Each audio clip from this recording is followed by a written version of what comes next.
Hey, friends of Two Crones with a Mic. Thanks for tuning in. And today, sadly, it's only one crone because our Indira is super, super sick. She couldn't make it to the recording. But we do have a special guest with us. Her name is Alexandria, and I'm so excited to have her because she's one of our wonderful viewers. And I've known her before. I've met her a few times before because she and her husband had a reading with me at the fairs, and so I've known them before, and we had a little bit of interaction. But she always watches our podcast, and I'm just so grateful for you. Thank you for so much for doing that. You wrote us an email about a topic that you would like to talk about. And so, just looking at the email, what you said was you wanted to talk about the learning discernment. I know that comes from an episode we had with Ramadir Part 2, where Indira was asking about, can you remind me what she was asking about? Somebody who has, Yeah. She was talking about how folks that might have experienced some trauma in their life, how they can kind of read the signs and learn for themselves, like how to be able to communicate and how to be able to kind of just recognize those different energies mm-hmm, inside of mm-hmm, themselves. yeah. Well, and before we go any further, I want to properly introduce Alexandria.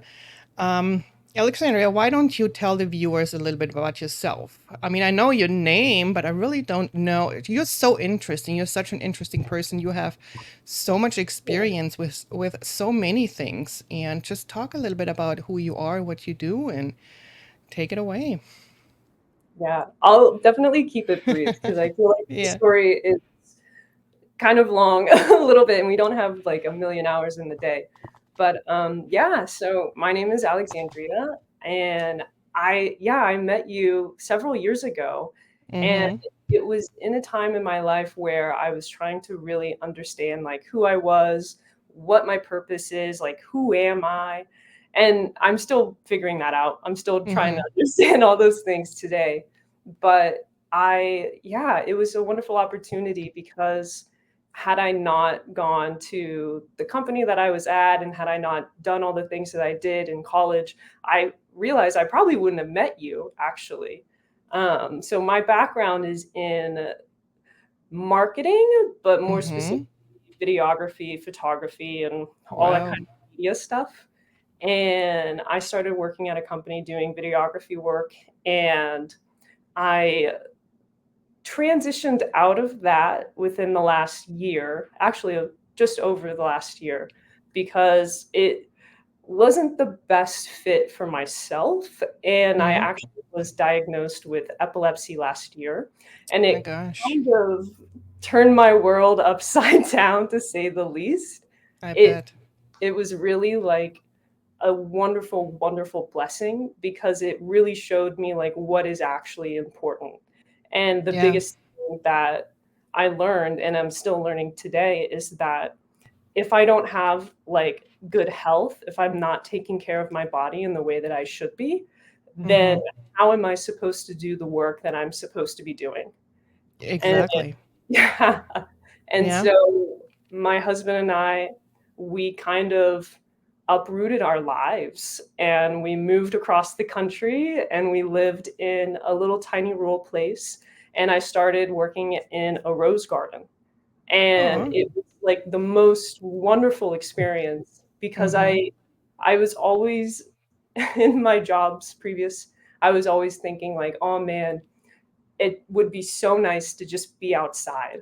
It would be so nice just to be able to like step outside and not do computer work and not be Yeah. behind the screen. And I really just kind of seized that during this period of transition because I was like, well, I just got to start doing what I want to start doing and Yeah. not living up to some expectations that were given to me versus like the expectations that I want to have for myself. And I was like, well, if I want to be outside, I should be outside. Yeah, exactly. And so it really propelled me forward into this position that I'm in now, where I'm working on a cut flower farm. and I'm outside every day. I'm in the sun, and I absolutely love what I do because it's so different from what I have been doing. And the Mm-hmm. expectations are really like, hey, stewardship, like take care of the earth, take care of nature.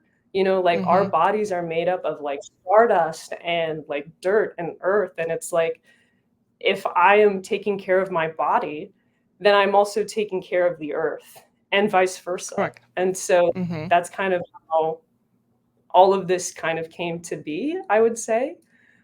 Mm-hmm. And a lot of it has been very eye opening because I've been learning a lot about myself. I've been learning a lot about my spirituality, how I really want to be and present myself in this world.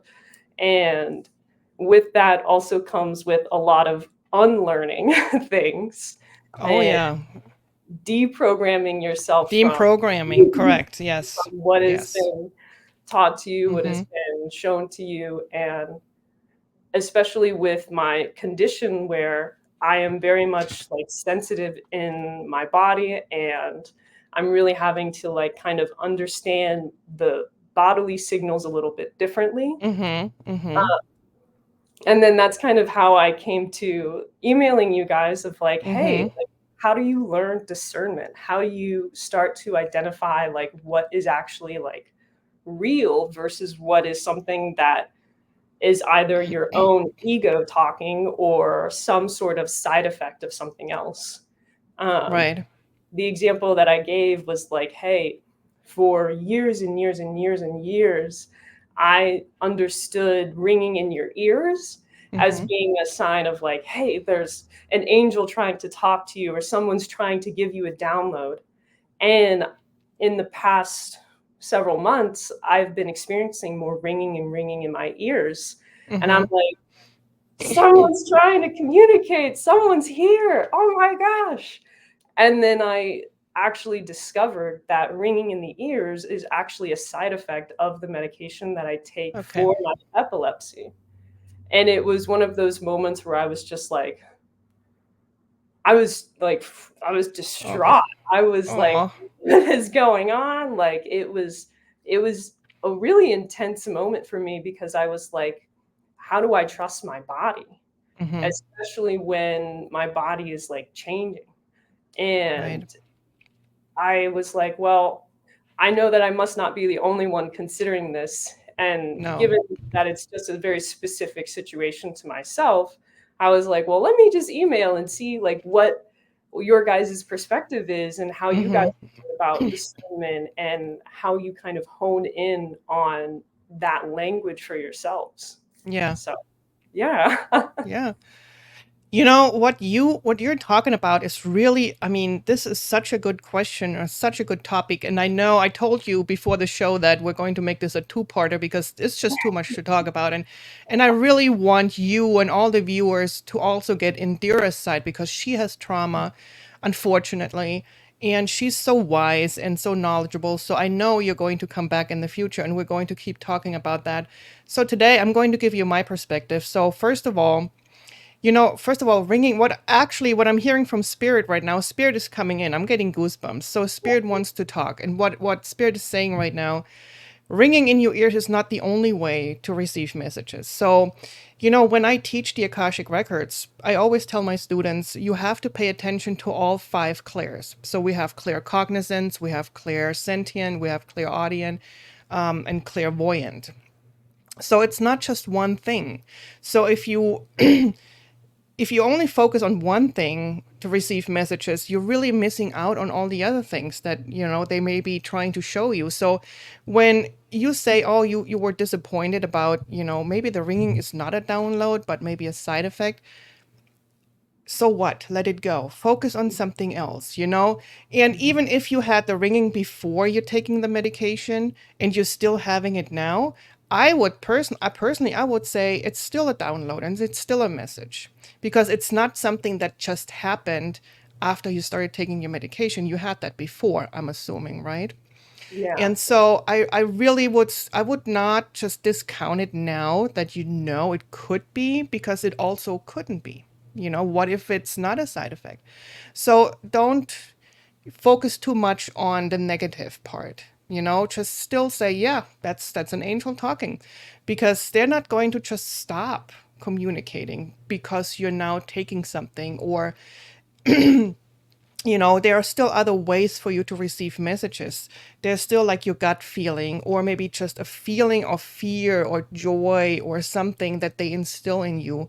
Or maybe you're seeing visions all of a sudden. So if the ringing is something that you don't trust anymore, or you feel like, yeah, I don't know, so what? Let it go. There's so many other things that Spirit is going to give you, and that's where the word trust comes in for me, because I always talk to my students about that as well. Because when you do readings, you have to trust that Spirit is giving you the right stuff, okay? That Spirit is giving you the right messages. And so, because that is something that all my students or people that learn to read go through. It's like they're always asking, how do I know it's not me making this up in my head, but it's Spirit communicating with me? Right. And trust me, I had the same questions when I started out earlier in life. And my mentor and my teacher always said to me, there's two things. One is when you ask a question to Spirit, okay, and they give you the answer so fast that you can't even finish your question, then you know it's from Spirit. Okay, when it comes in so fast that you didn't even finish your question yet, then you know. But the second thing is if it's something that you would never say. So Mhm. sometimes I get messages or downloads and I'm like, I would never say this, so Right. it's Spirit. Okay. So if it's like so outrageous or so different from what you would usually say or normally say, then you can trust it's from Spirit, you know? Yeah. And if you want to just make sure, if you still have, I wouldn't say trust issues, but if you're still questioning, you can always say to Spirit, you know what? Make it so I can really understand. Give me an absolute clear sign that makes me feel like this is it. I know. Okay. Because another Mhm. thing, and I always have to draw from my teachings, because this is exactly what we're talking about when I teach. When you do readings or when you communicate with Spirit, you do not have to you do not have to settle for whatever they're giving you in that moment, okay? Because Spirit communicates in really weird ways, okay? So just know that. And so sometimes they show you cats on roller skates, and I'm like, what am I supposed to do with this? So what I always tell people, you have to start a conversation or a dialogue. And so you can always say, Spirit, this is really weird. Show me something else. Show me something that I can understand. Me personally, me, Bettina, or you, Alexandria. And Mhm. so it's always about a dialogue, it's always constant communication. And with the ringing in your ears, if you feel like you want to let it go, because then something else will come into your life, because Spirit will not give up on you. Okay, they will keep giving you messages. And so and as far as learning this, gosh, this it takes years. Yeah. I mean, when I was a child, I read your email and I know that you asked something about, have you always known that, there's something else? And I have to say yes, but I didn't know what it was because I didn't know the words for it. So Mm. I was born obviously 52 years ago. And of course, in the 70s, I knew that I'm different. I never bought into the 9 to 5. I mean, I didn't know that as a child, but Mhm. that matrix. And I never wanted to be part of a group of kids that just followed everybody along. I was always the outsider. I was always the one who did my own thing. So, yes, I knew always that I'm different and I don't want to do what everybody else does. I was never a group person, you know? Yeah. But I Yeah. mean, I didn't have the words. I didn't know what that means, because nobody tells you, well, yeah, because, you may be a light worker and maybe this is what you chose in this lifetime. I didn't know. I mean, it took me a long time. You have to find your tribe. And then when you are in a community with people that are like you, they will always, I mean, you will learn so much from other people, you teach other people your perspective and they teach your perspective, they teach you their perspective. So it's a lifetime of learning and deprogramming. Mhm. and new learning, letting things go and being open to change and being open to new information. But yeah, that's that's it in a nutshell, really. But this is something that people can talk about for a long time. And I know I told you before that, um, you know, I really want to get Indira's story on this too. So when you come Mhm. back, hopefully she'll feel better, and because she has so Yeah, much wisdom too. And but yeah, that's kind of my story on my side, where um, it just never ends. The learning never ends, you know. yeah. That's kind of funny to hear too, because especially like growing up, I always kind of knew that I wasn't quite like everyone else, if that makes sense. Mm-hmm. Oh, totally. And To us, yes. To right? your tribe or to people that are on your level or your vibration, yes, it makes total sense. Yeah. I remember when I was super young, like kindergarten, first grade-ish, at some point I was like, you know what? Like, I want to be like a nun. I want to be in like, the religion. I was like, I want to be a priest, because I was born and raised Catholic, and I was like, Uh-huh. why are only the men like priests? And I was like, this is what I want to do. This is where I want to be. And I don't know many like young kiddos that are like, I want to be a priest, that Mm-hmm. have like that specific like motivation or that specific Yeah. desire. And even Mm-hmm. though it was like during the time in which that I was really young, I might not have known really what even I was saying. I still felt that really deeply of Mm-hmm. like Mm-hmm. in that religious or that devout or divine like living was something that I wanted. And at some point, I recognized that that kind of disappeared. And it must have been, high school or college or something, and just Mm-hmm. getting Mm-hmm. thrown out into the Yep. world and being like, Exactly. okay, you have to do a 9 to 5, or you have to do this and you have to do that. Mm-hmm. And, Mm-hmm. you just kind of lose sight of those little things. But Exactly. they're also like the biggest things that really show you like who you are and what you want. Mm-hmm. And it's kind of funny even thinking about it now, where it's like I still would probably want to do that, even though like I'm married and all this stuff. It's like it wouldn't be that bad to be a nun. It wouldn't be that bad. It'd be actually like really cool, you know? And yeah, like especially too when hearing you speak about, like gut feelings, like Mm-hmm. that is something for myself too that despite, like the ringing in the ears being like, maybe I don't have so much trust in this now and this and that. I've had so many moments in my life where I've had these really strong gut feelings of like, this is where I need to be.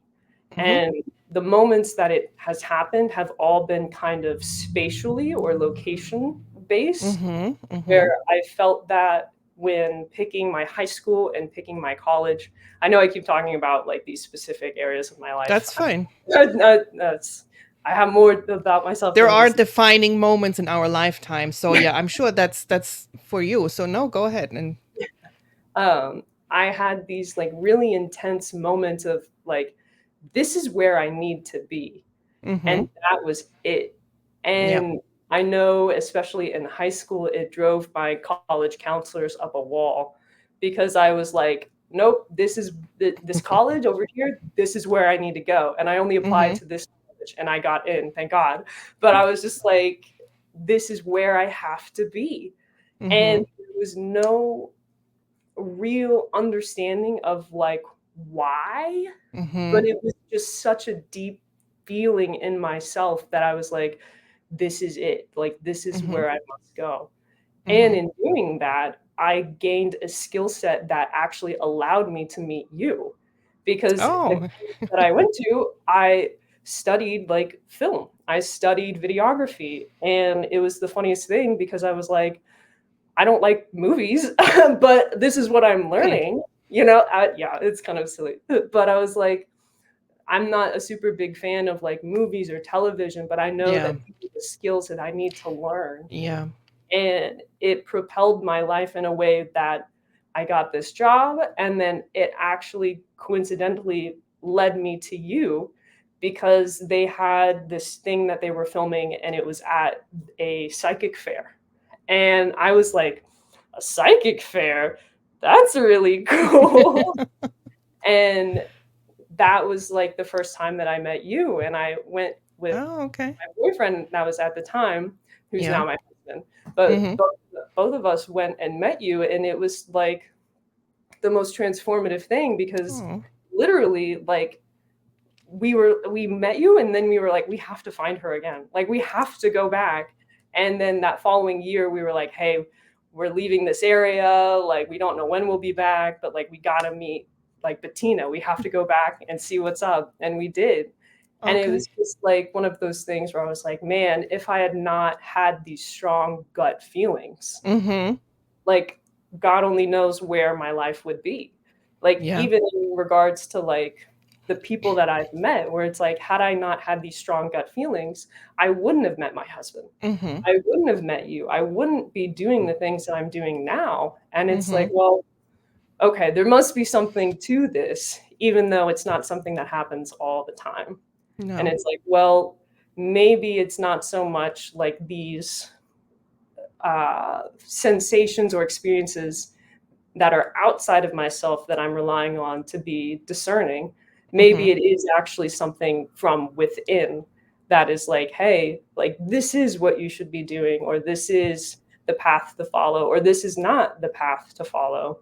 And so that's also kind of like that part of like discernment where it's like, well, what is it that you're feeling and how is it actually like translating into your life, like that gut feeling. Mhm. Mhm. It's kind of a And this tangent. is where, yeah, and that's where trust, no, that's, and this is where trust comes in. You know, sometimes, I mean, you have these really strong feelings. And then I remember, there was so many things I wanted to do while I was growing up. And, you know, I was raised by my grandmother because my mom or my parents, they worked. So my grandmother was watching us, but my grandmother was also very old school. So being a woman or a girl growing up, she's like, oh, just get an office job because, you know, eventually you're going to get married. So it's that programming. I mean, I know she didn't do it like maliciously, but that's just how sometimes people are being programmed. And so, you know, I remember one time I said, Grandma, I want to be a singer. And she's like, no, no, no, you can't do that because you have to be the child of a famous singer in order to start singing. I mean, not that I can sing, but you know, as a child, you have those weird dreams. But you know, it's that programming that really, I mean, that really does something to a person. And when you have this really strong gut feeling, I would recommend to everybody follow it. And I know it's scary sometimes to try something new, but this is where trust comes in. You have to trust spirit that they have your back. And I do remember that we talked about this on the last Ramadir episode, because Ramadir said that there is a blueprint. And Mhm. I remember asking, how do I get a hold of that blueprint? I'm sorry, to figure out, you know, what it is that I need to be doing. So I guess there is a blueprint in our soul, even though we don't remember, but our soul knows the blueprint. And when you get this feeling, this gut feeling, that's just our soul telling us, hey, this is where we're going next. This is part of this blueprint where Mhm. you need to be. So this is where you need to follow. This is what you need to, where you need to be going. So follow that gut feeling. You know, if something feels like you have to do it or you need to stay away from something, trust it because this is spirit talking to you, you know. Yeah. And you don't see, and you don't need to ring in your ears to figure that one out. You know, so it's like there's so many other things that spirit will give you or communicate with you or use to communicate with you. So don't be too disappointed if one thing just goes away or you feel like it doesn't work out. Just focus on something else because they will find a way to get to you and talk to you, you Yeah. know. Like just as much as like there's that Jurassic Park quote where it's like life finds a way, like Uh-huh. spirit finds a way, you Oh know. yeah. Oh yeah. And if you're not listening, they find a 2x4 too, you know, and hit you right over the head with it. Yeah. So it's Yeah. like they're giving you different situations. If you're not listening to your gut feeling, if you're not listening to spirit, they make it more difficult for you.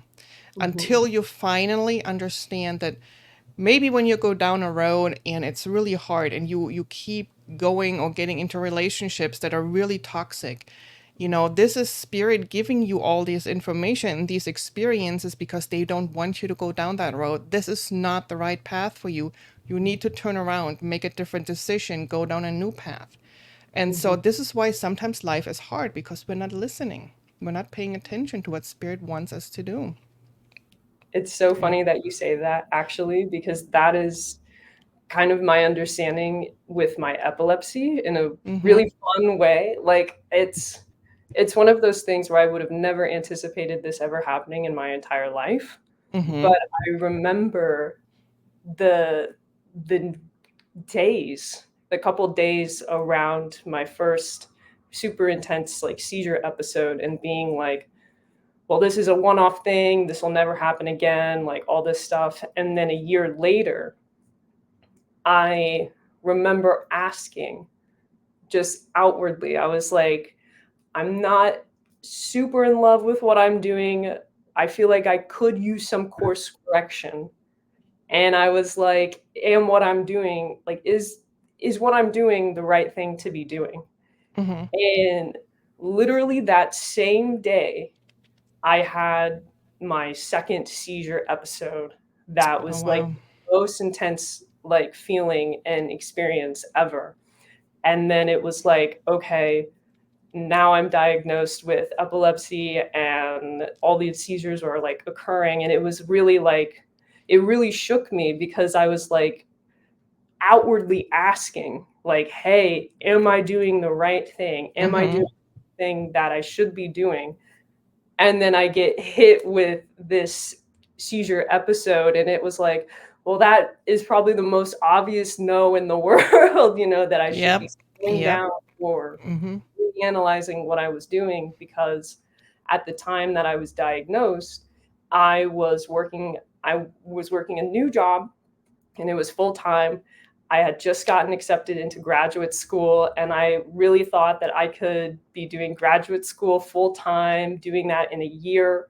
And then also, I was trying to plan so far in advance in my life with all of these things that Mhm. it was like, well, this is just the thing to do. Like, this is what I'm Mhm. supposed to be doing. And Right. then something was like, nope, that's not it. That's not it at Stop. stop. Like, my whole body was like, "Please stop." And it was Wow. like such it was really a scary experience, but it Yeah. was such a blessing in disguise because it was the catalyst for me Mhm. doing something completely different and Mhm. living in a way where it's like, I just have to trust that what I am doing is Mhm. the thing that I am supposed to be doing, even though it's not what other people think I should be doing or want me to be doing. Because I left a really great job. I had a wonderful boss. I had wonderful coworkers. And I was living a really cushioned lifestyle. Mhm. And it just wasn't working. Like, Yeah. with my epilepsy, it just was not sustainable, it was not realistic, and I Mhm. had to trust that the question that I asked and the answer I received was the most correct way for me to be, and it literally threw me and my husband into a whole new world and a whole new way of living that I do not believe many of my family members understand and will not potentially understand or get, but at the same Mhm. time, I'm like, they don't need to get it. Like, as I was long just as going to say I that. Yeah. I was like, as long as I get it, Yep. as long as I'm on the same page with my husband about all these things, Yep. I'm like, this is just what we're supposed to be doing. So Yeah. Yeah. When you said that, other people don't think you should be doing this. They don't live your life. They don't go through what you go through, and I mean, it's like, I know we're being. I mean, it's always this program, that we feel like, oh, what would the neighbors say, or you can't be doing this because people will talk, and I'm like, so, I mean, but it takes confidence and it takes time to get to that point where you're ready to say, I don't care what everybody else says. I don't care what other people feel like I should be doing. This is my life, and I want to do something that makes me happy, you Right. know? And I know that in this society or in this world we're living in, obviously we all have bills to pay. And I know a lot of times people are being kept from doing what they want to do because it doesn't pay the bills. Mhm. And that's a reality, and that's a real thing that we all have to master. But I really believe, and I've said that to many people while I was doing readings, because people always ask about relationship and finance and health and things like that. And I know other people have said that. Even big names in the metaphysical community always talk about things like that. That once you find your passion and once you do what you really love doing, money will come to you, because money is a byproduct. Mhm. And you can't really chase it, you have to attract it. And you attract something by loving it, by loving what you're doing. You can make money with like the craziest stuff, because if you Yeah. love doing it, you know. And I know Indira and I, we talked about this, or she actually told me this once from channeling somebody that she channels, that love and money is the same vibration. So if Mhm. you love what you do, the money will find you because it's on the same vibration. And so I know it's a scary step, and I know it's tough when you do have bills to pay, but I really would encourage everybody, try it, you know. If there's something you want to do, that's not a full-time job, you know, incorporate it into your life slowly, and make it a process. You don't have to quit your job overnight and jump into something that's you don't know where the money is coming from.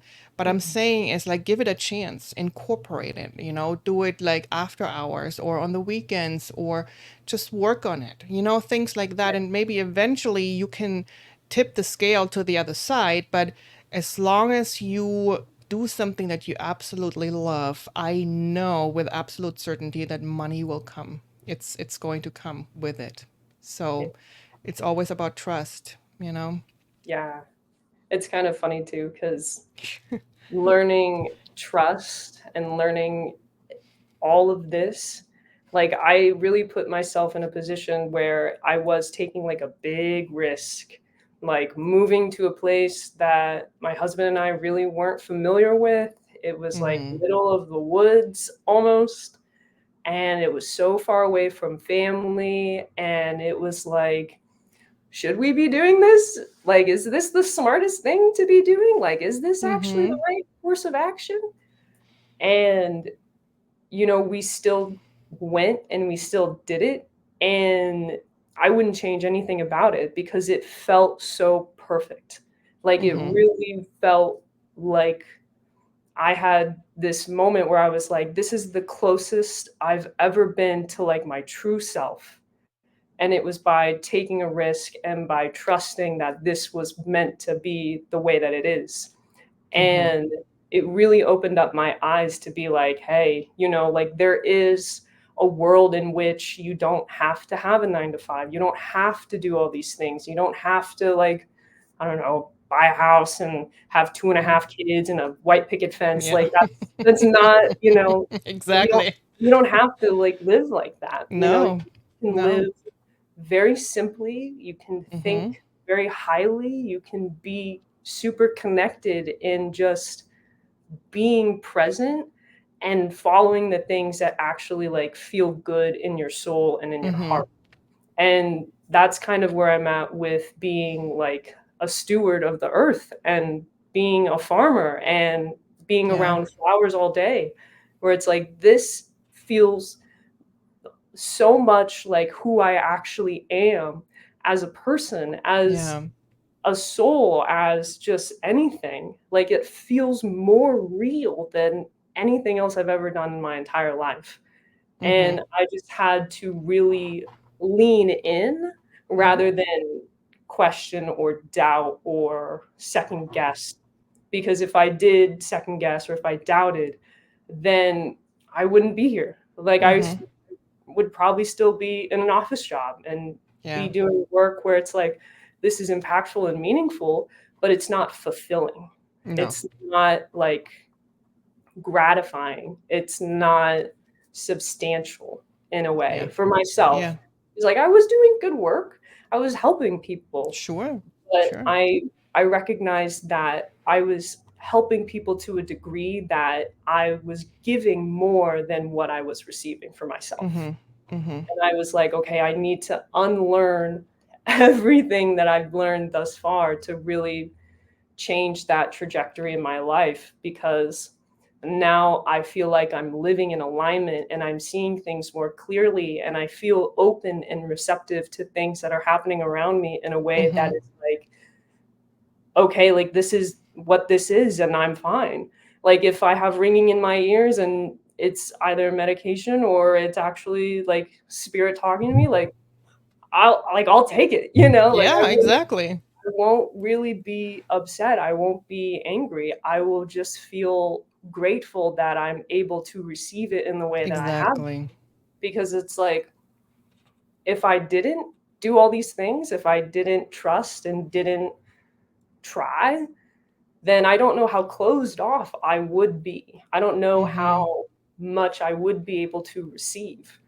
Yeah. And I feel like that's all about kind of like discerning and understanding, like, hey, the signs and the messages that are trying to be given to you, where it's like you have to be open, you Yeah. have to be willing, you have to Mhm. be understanding that, hey, you might have to course correct, or Yeah. course correction will be given to you and it'll come in a way where you weren't expecting it at all. Yeah, it's true. You Very know? true. Yeah. Yeah. Yeah. So, Yeah, I really feel like, and I mean, I know I don't want to discount mental health issues, okay? right. It's real. However, I believe that a lot of people, including myself, I still have a corporate job, by the way. I believe that if you would follow your true nature, if you would follow your soul and your soul's journey and your blueprint, that you would be able to eliminate a lot of anxiety and depression in your life. I think a lot of that comes with not living the life that was meant for you and living the program that they want you to live. And I really believe, I know that I sound like somebody who, I mean, I'm not a big conspiracy theorist, but I believe certain things. And one thing is that I really think when you follow the program that they have made for you, that you're easier to control. And they don't want you to be open and out there and living your true life, because then they can, tell you what to do. They can scare you into buying certain things or going to, I mean, being on all kinds of medications that maybe you're not supposed to be on or don't need to be on. And I mean, I know there are medical conditions, so I'm not talking about that. And I know there are mental health conditions. I'm not talking about that. But I feel like that if you break out of that matrix, that program, that you could eliminate a lot of things that are interfering with your life, like physically and emotionally and mentally and spiritually. So I really encourage everyone to give it a shot. Whatever it is that you have a passion for, do it and incorporate it into your life. It'll help you. I believe Definitely. so. Yeah, absolutely. And Yeah. also just being open and receptive. Like Yeah. again, because I feel like following just that gut feeling Mm-hmm. may be potentially like someone's starting point, where it's like when you're really young, it's like, hey, trust your gut, trust your gut. Yep. Like, Yep. especially to like as women or females or ladies, there's like the Mm-hmm. saying of like motherly instinct. Like Mm-hmm. Mm-hmm. that is your gut instinct. And kind of recognizing that maybe like the first step for a lot of people in terms of trying to figure out what their language is or how they can communicate with other things. And it doesn't have to necessarily be like you're looking everywhere and seeing all the cars going by and you see like triple digits here and here, and then it's like you go to the internet and it's like, well, what does this mean and what does this mean? And Mm-hmm. Mm-hmm. Yeah. it's the space that we're in is super cluttered with a lot of information. It's But very true. if you're able to kind of turn inward and listen and like meditate on like that gut feeling, I Mm-hmm. feel like that could be like very helpful for a lot of beginners, maybe. Yeah. And you know, everybody was a beginner at some point. So you Yeah. you don't have to come in knowing everything because you don't need to. And if you have the right community and the right people, they will welcome you with wherever you're at, and they will help you to experience things, and they will help you, learn more things. So it's not like you do not have to know everything and then show up. Okay, like, okay, I Yeah. have to wait until I'm perfect, I know everything, and then I'm going to, go out there in the community. That's not the point of it. The point is that we are a community and then we're trying to help each other. Okay, wherever you're at, find a tribe, find somebody who is in this metaphysical world. And actually, I mean, I know you guys found me at a psychic fair. And I know everybody, not everybody goes to psychic fairs, and I know a lot of people's like, oh, psychic fairs, they just want your money and all that. But you know, there are good people and bad people and everything. But I would Mhm. encourage you to, if you need more reassurance, because a lot of times you have the knowledge, you know exactly, you kind of have the gut feeling, you know what's going on, but you want some reassurance, and when you have that, life will be like, okay, now I know for sure that it's real. So I Mhm. want to say, find somebody, and have a reading with somebody really good, somebody who's experienced, somebody who is not just out for making the money on the reading, but somebody who's trained, somebody who is really good at it, because it will help you. It will, kind of shine a light on your path. It will give you some reassurance or confirmation. A lot of times when I do readings for somebody, they, I knew it and you just gave me confirmation. Thank you so much. So, sometimes a reading is not me telling somebody new information. They kind of just had that kind of feeling already inside, and they're like, yep, Mhm. that's what I thought. So no, so they want confirmation. And so once you get that, I feel like you can take a breath and like, oh, okay, I'm not crazy. I know this is really real, okay? And so Mhm. I would encourage people, find somebody. Find a good reader in your area. Ask around, somebody who's experienced, who's not trying to take you for what you have. There's a lot of good ones out there. Mhm. So, just go find somebody and try it out and let somebody help you on your path, you know? Absolutely. Yeah. Yeah. Yeah. Do you have any other questions, Alexandria? Is there anything that you want viewers to know, or is there anything you want to let everybody know, let the world know? Um, Probably, I would say honestly the biggest thing, and this Mm-hmm. is still something that like I'm doing for myself, is Mm-hmm. just try. Like try, try, try. Because even if you're trying to do something one way and it doesn't quite turn out the way that you think, that doesn't mean you shouldn't stop trying.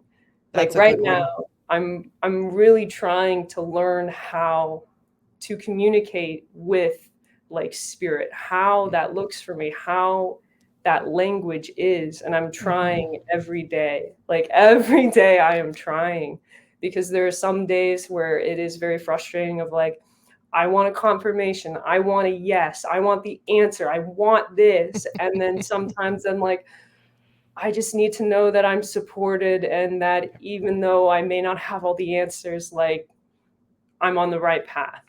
Yeah, And exactly. it's kind of, there's a funny thing that happened recently where my husband and I, we were talking and we saw this like meme, and it was of this like car. And I was like, this car is actually super cool. It was a Pontiac Aztec. And it was like, no one knows what a Pontiac Aztec I is. don't know what that is. It's a car from like 2005 and it looks like a box. And I Okay. was like, that is the car for me. I want that car. And it's one of those things where it's like, I've never seen this car ever in my entire life. Like, I'm never going to see this car. But I said, I was like, I want this car. If it's meant to be, I will see this car. Mm-hmm. And I said it kind of just flippantly because I'm like, you know, Mm-hmm. but I swear, the very next day, I was driving on the highway and a car pulls in front of me just to get into the lane, and it was a Pontiac Aztec that was in the exact same color of the meme that I saw, and I was like, "How is this possible?